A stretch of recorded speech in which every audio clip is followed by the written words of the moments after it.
Okay, you heard me say I may move to lithium for the house batteries on Pome, and that's very, very exciting. But anyone who's considered this on a boat, or let's say a van or an RV, has considered the charging problem.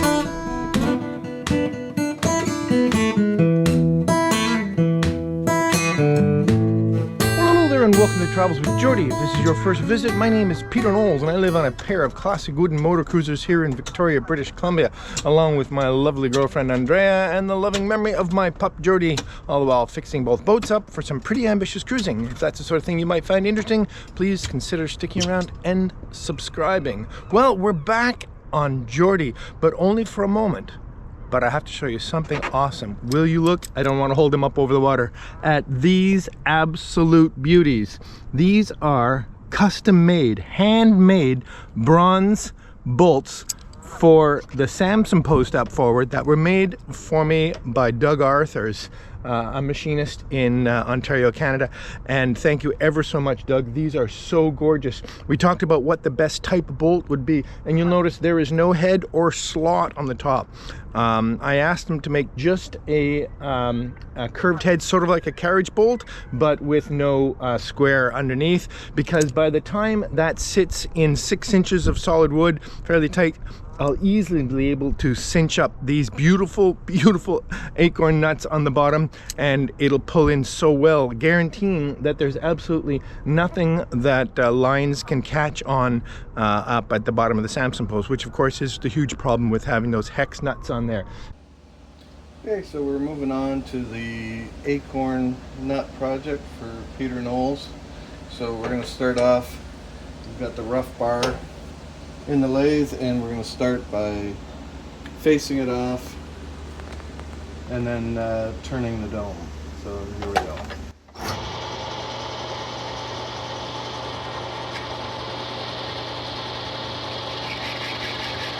This is a custom little form tool that I ground this morning, basically into the shape of the dome of the nut. So once I get a little step out of the corner here, I'll know I'm deep enough. So here we go.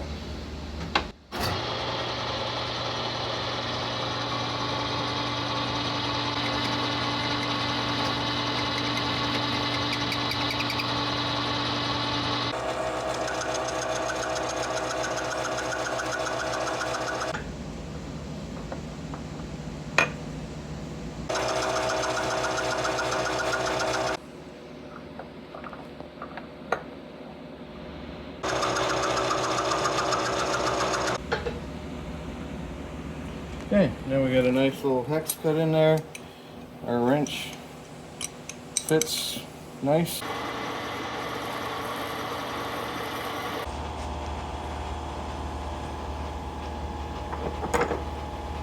little pressure on it. And then we just tap away. There we go. And there, right there, I can feel we're at the bottom of the hole. So we'll stop there. And there we have it. Okay, there's our finished nut. One of the bolts we made previously. And there we go. All we're missing now is a nice looking flat washer, which is what we'll do next. That looks good. We're going to run the power feed. We'll put our little catcher in there to catch the part.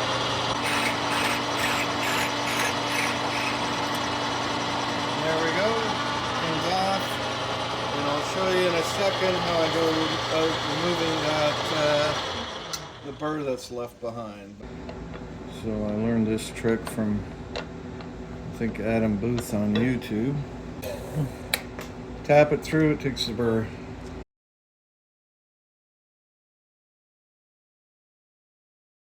All right then, let's begin by getting the old ones off here. All right, let's go upstairs and pull those in.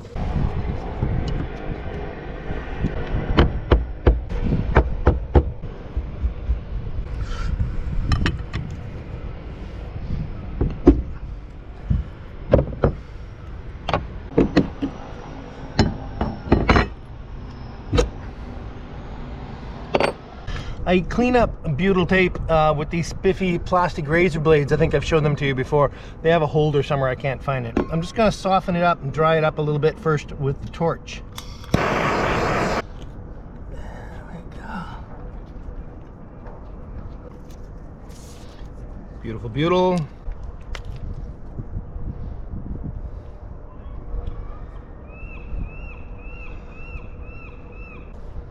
It's ready to go.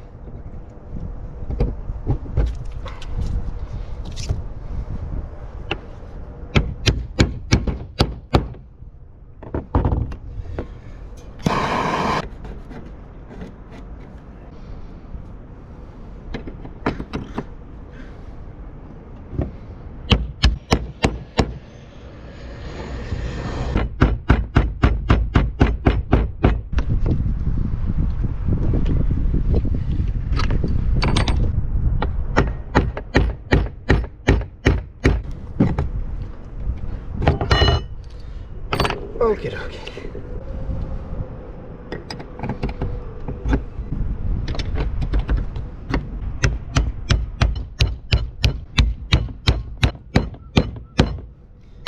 Okay, we could clean up the butyl now, but I have a feeling a little more will squeeze out when we really tighten up those nuts. All right then, well, you'll see the bolts are actually a bit too long, which is by design. I asked Doug to make the bolts a little longer than I needed, just to be sure they weren't a little shorter than I needed, because I wasn't quite sure how I could measure this. Anyway, as a result, I just need to shorten them, which is very easy. I'll just make a marker and I'll cut them off. But before I do that, I want to pull them down as much as possible, and I'll use the old nuts for that, and make sure that they're bedded properly in that butyl upstairs, because I can tell, for instance, this one is not as low as the other three. So if I just pull that down until it really bites, whoa, right there, it's come down quite a ways. And yes, no trouble wrenching on it. Those bolts don't turn. So I'll just do all of them like that. There we go.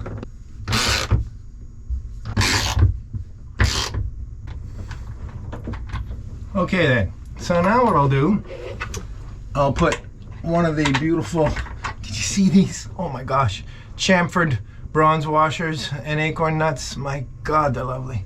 Okay, put one of these on here and bottom it out.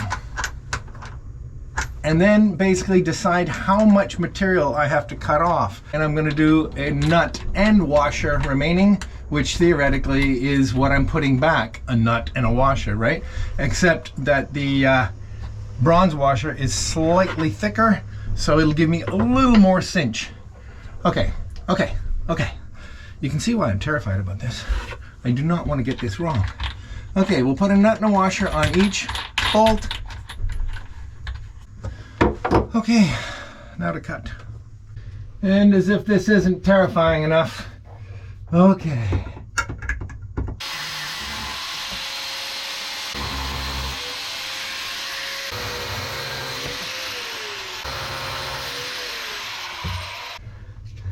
All right then.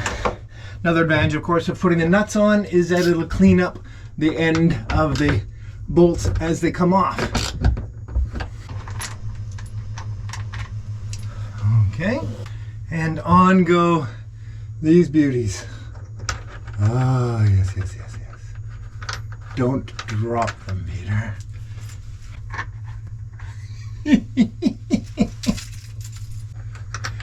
It's funny, bronze is so magical for wooden boat lovers.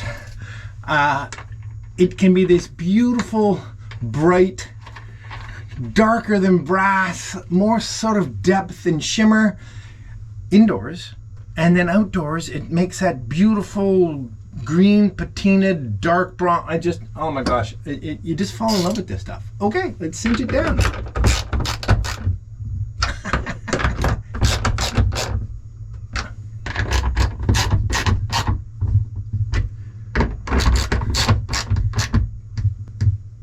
All right.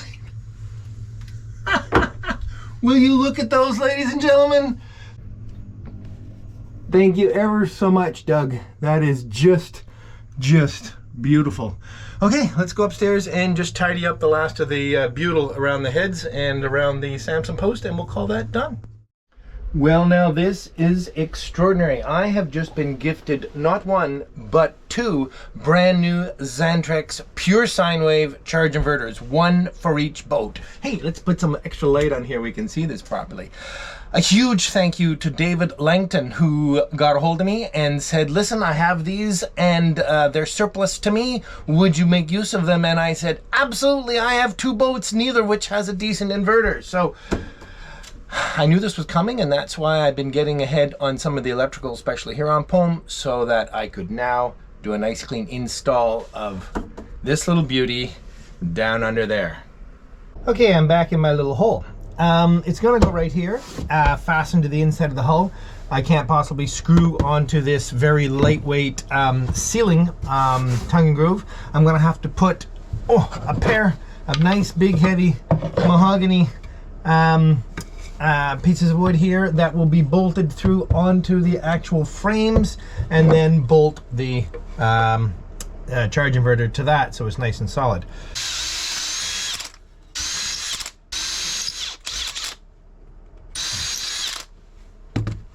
Okay, now that's the clearance hole. Now we need a smaller hole into the frames.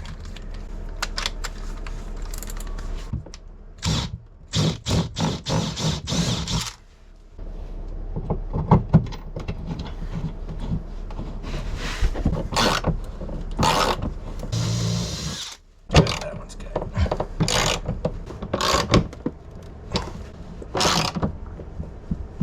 So I'm going to drill one hole in advance, so that when I get in here, I can at least balance the whole business on one bolt while I get everything else lined up and drilled. Okay, here we go. Slide this thing onto my lap. Oh, it's so heavy. Oh, yeah, it's heavy. Yeah, scoochy, scoochy, scoochy. The body is in the way.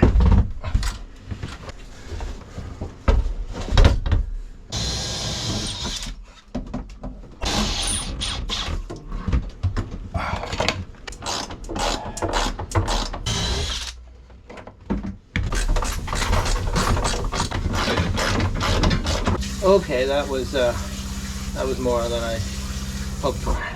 Well, with the beast finally bolted up to the wall, the next step will be wiring it up. And the first step in that process is installing another 200 amp circuit breaker here in a hole I have drilled years ago in anticipation of this very installation.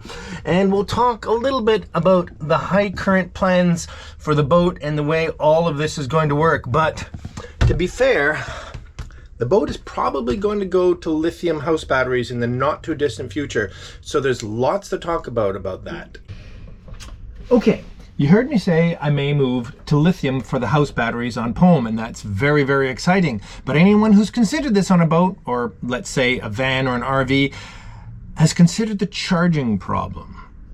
I have a few thoughts about charge systems on boats that I like to share with you and get your input on it. So if we look at the basic elements that are on just about every boat, we have a start battery, we have a house battery, we have an engine which has on it a starter motor as well as an alternator. We are going to have a series of loads, DC loads, and we may have a charge inverter.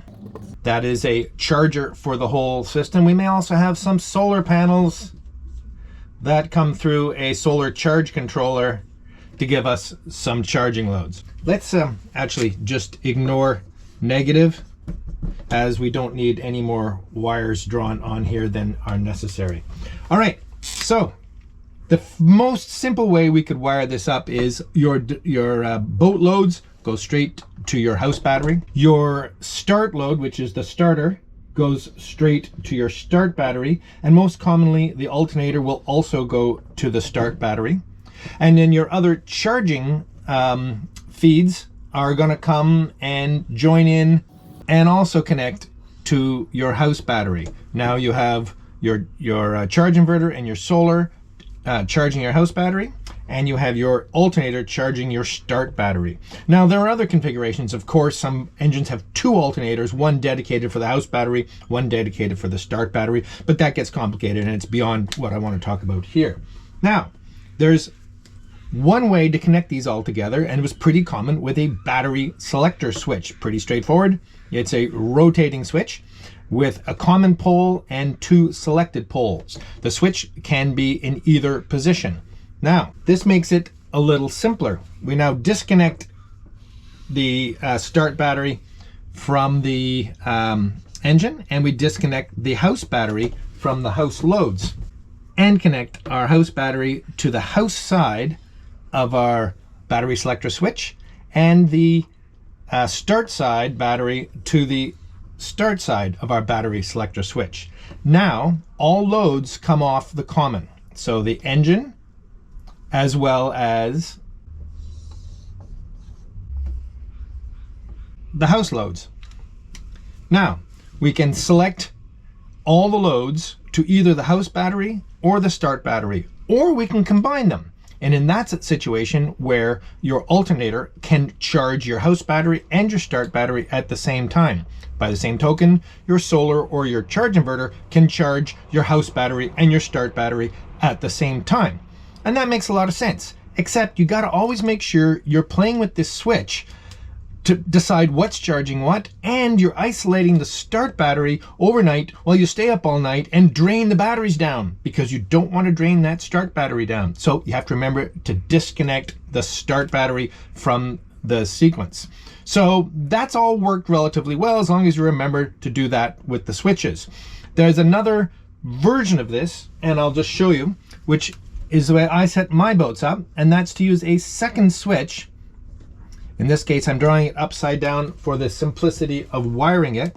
And I consider this the start battery switch and the house battery switch. And I connect the switched sides together, and I disconnect the house from the start side and connect it to the house switch.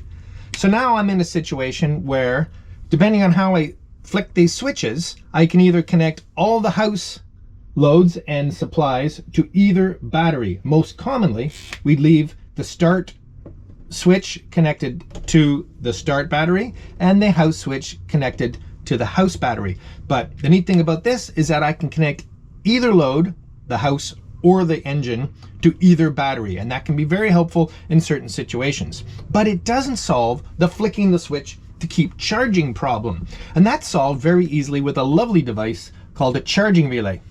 It's a magic box that you connect between the house loads, the house side of your boat, and the start side of your boat. And what that does, it has some electronics in it. So if one side of it detects that voltage on that side is at a charge voltage, in other words, higher than 12.5 or so, let's say 13.5 volts, it knows that something on this side is getting charged, let's say the house battery from the charge inverter. It'll close the relay and send that extra charging voltage over to charge the start battery.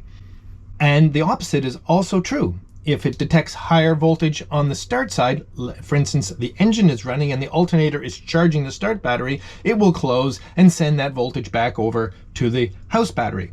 This system works perfectly until we make one crucial change, and that's lithium.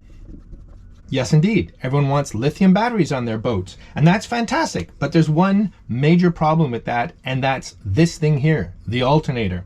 All over the internet, you'll see, do not charge a lithium battery with a boat, car, van, etc. alternator, because it doesn't have a lithium charging profile, and it can run away with way too much current because the lithium batteries can absorb a ton more current than a lead acid battery.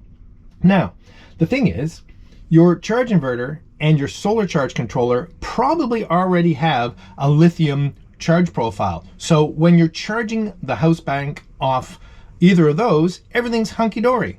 But the problem still lies with this alternator. So what often happens Instead of the lovely charging relay here, they'll put in a DC to DC charger. And what that does, when the alternator is charging the start battery, the DC-DC charger will convert that savage electricity into nice lithium profile charging electricity with different profiles and a higher voltage. And that looks after the problem with one major flaw. These things tend to be fairly low current, 20, maybe 30 amps. And my alternator puts out 180 amps. So that very expensive alternator is now doing very little work for me through this DC-DC charger. The other thing that's not so great about it is now we have no way of charging our start bank off the solar, which you might want to do while you're trickle charging while you're away from the boat for a while, because these things only work in one direction. Well, there is a solution. Many of you will already know about it, and that's that you can now get an alternator, or even just a remote regulator for an alternator, that will convert the output of the alternator to a lithium charging profile. Awesome. Doesn't that work great? Because then we can go back to using my charging relay and everything works as it was before. Oh wait, no, not quite, because this is still a lead acid battery. Well, it's not going to be very happy getting charged by any of the lithium charging profiles all the charging devices are doing. So why on earth don't we just replace all the batteries on the boat with lithium?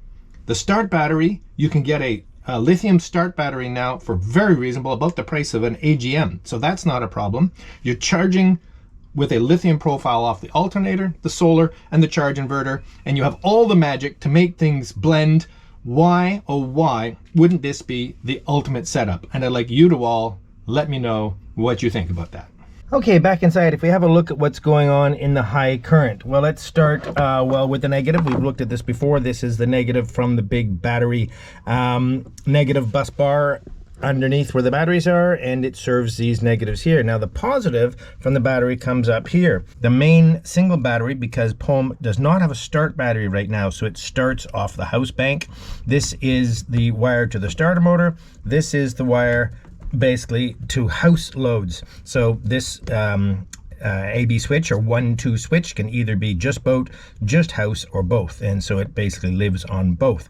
That's not the final setup, but just to figure out what we're doing now, it comes up to this circuit breaker, and this is a circuit breaker for the windlass. So this load goes forward all the way along and into the forecastle for the windlass. Now I've just added this other 200 amp circuit breaker, so I'm going to put a jumper from here to here. This will be the hot side of this breaker, and this side will go off forward all the way up to this terminal here. And pretty straightforward, the negative terminal for this will go down onto the negative bus. As well, you'll have to ground an inverter, so off of that lug right there, we'll send another cable down to the big negative bus bar. Now, as I mentioned earlier, this all may change based on moving to lithium. All right, so the process of making up high current cables, in this case 2-aught or 2 zeros. So the lugs are actually crimped on with this hydraulic crimper and then shrunk tubed over that. Is that a verb, shrunk tubing? Shrink, shrank? Anyway, let's cut off some of this and keep moving here. Being very careful not to cut in so far you actually remove some of the strands of wire inside. This would be much easier to do on a bench. But because of the difficulty getting in and out of here, I'd rather just do it while I'm actually in here. So this goes on. There we go. And then we crimp it with this hydraulic crimper, which is a joy to use. It's a bigger joy to use when you're not doing it on your lap.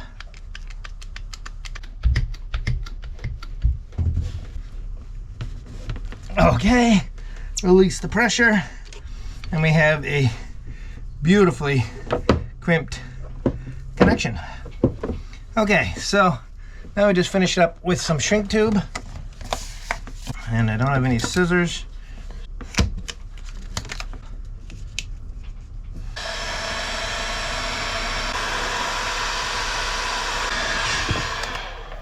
Okay, now the trick is going to be measuring it in place. So I've connected it up to the circuit breaker at the front, laid it in my bit of a cable tray I have here on the stringer, and I'm going to come along and it's going to attach to that stud right there. So I'm just going to make a mark right where it comes onto the stud. Right there. Then I can figure out the rest from there. Whew. So if I take a lug and I basically line it up with the stud that I've already marked onto the wire, then I just make another mark right where the end of the wire will be, which is basically there.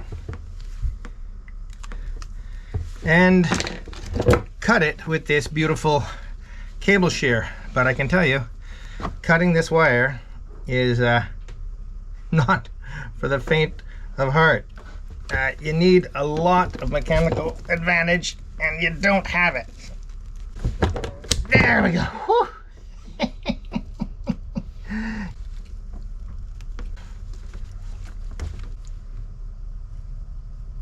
Okay, now in terms of orientation, technically this could be clamped in all kinds of different orientations. On a short cable, you want to get it right because it's hard to twist this cable, but this cable is long enough that I can crimp this just about anywhere I want. Okay, let's close the valve again.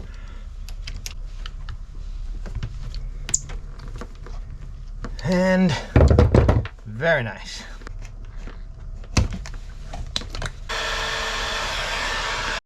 Okay. I'll lay this in again. And on. Excellent.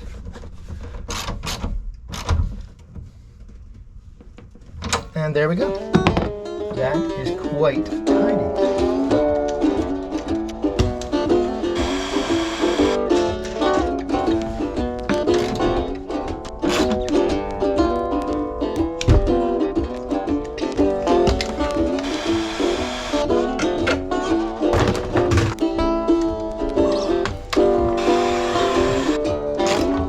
Okay, you didn't need to watch all of that. I have the DC side of the inverter all tidied up, as well as some of this DC stuff tidied up as well, and this negative bus bar much improved. Now for the AC side, if you've been following along, you'll know that this coil of wire here is actually my shore power AC coming in from the shore, and it's gone to the top of the AC panel, which by the way I've just disconnected outside so I can touch anything I want here.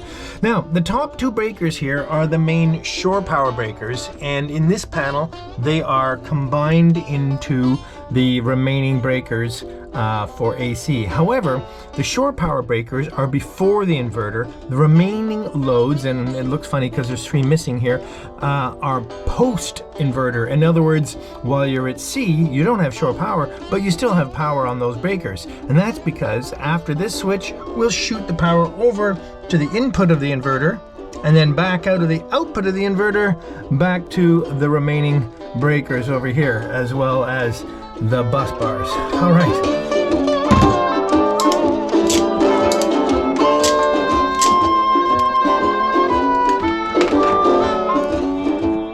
With all that tidied up, there's nothing left but to test it. It's wired up. We're currently running on AC on shore power. Well, let's just disconnect the shore power. You can see my AC circuits are still lit up, and the inverter didn't make a little beep as that started, but I am running this relatively powerful heat gun on inverter power. That worked out really nice. So it's working just fine. We turn shore power back on and it'll switch back over in a second, probably with a bit of a clunk. There we go, back over onto shore power, and the batteries are charging again. Okay, well, I'm very pleased. Now, there's two things yet to be done. One is to install the remote panel, which I'll get to next week when I build the new systems panel that's going in the aft cabin. And two is to install the temperature sensor that goes on the battery. And that's because that is, well, it's down under here, and I have to do a little more before I can get to those batteries, but I'll get to those on my own. All right, see you next week. This has gone really well.